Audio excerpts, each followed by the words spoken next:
Abraham dibenarkan oleh iman, justified by faith. Itu dikutip di Paulus di Roma 4 ayat 3, dikutip di Galatia 3 ayat 6, dikutip juga oleh Yakobus, surat Yakobus di pasal 2 ayat 23 untuk confirm bahwa yang namanya keselamatan kita, yang namanya pembenaran kita selalu basisnya adalah anugerah Tuhan melalui iman kita, bukan perbuatan baik. Kita sudah bahas di tahun lalu tentang reformasi, tentang justification by faith. Ya kita tahu tentang hal ini. Pertanyaannya gini saudara, apakah di pasal 15 ini baru Abraham punya iman? Apakah sebelum-sebelumnya itu Abraham tidak punya iman? Enggak kan?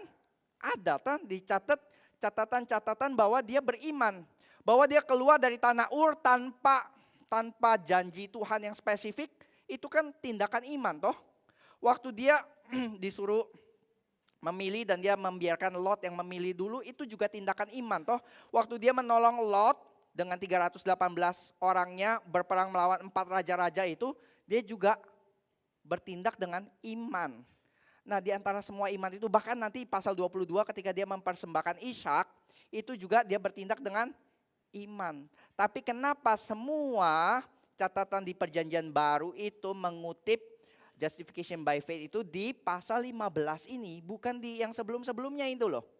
Kenapa ya? Ada yang menjelaskan iman Abraham di pasal 15 ini adalah iman yang secara langsung terkoneksi kepada janji Tuhan kepada keturunan.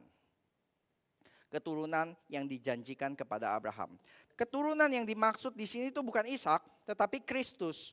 Nanti di sini Paulus menulis ya, menjelaskan adapun kepada Abraham diucapkan segala janji itu dan kepada keturunannya tidak dikatakan kepada keturunan-keturunannya seolah-olah dimaksud banyak orang, tetapi hanya satu orang dan kepada keturunanmu yaitu Kristus. Bahasa Inggris lebih jelas, not to your seeds but to your seed, singular.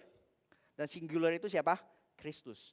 Dari begitu banyak keturunan Abraham, satu-satunya seed keturunan yang ditujukan itu, yang dijanjikan di dalam Kejadian 3, keturunanmu akan meremukkan kepala ular melalui Abraham, itu cuma satu, yaitu Kristus. Jadi di sini boleh dibilang iman yang diperhitungkan sebagai kebenaran adalah iman yang percaya apa yang difirmankan Tuhan tentang keturunan yang dijanjikan tersebut. Jadi iman ini yang terkoneksi dengan kepada janji Tuhan kepada keturunan ini, kepada Kristus.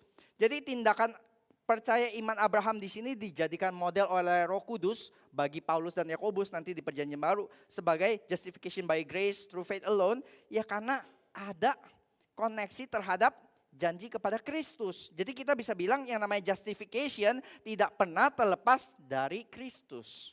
Yang namanya pembenaran kita, yang namanya iman kita tidak pernah terpisah dari Kristus.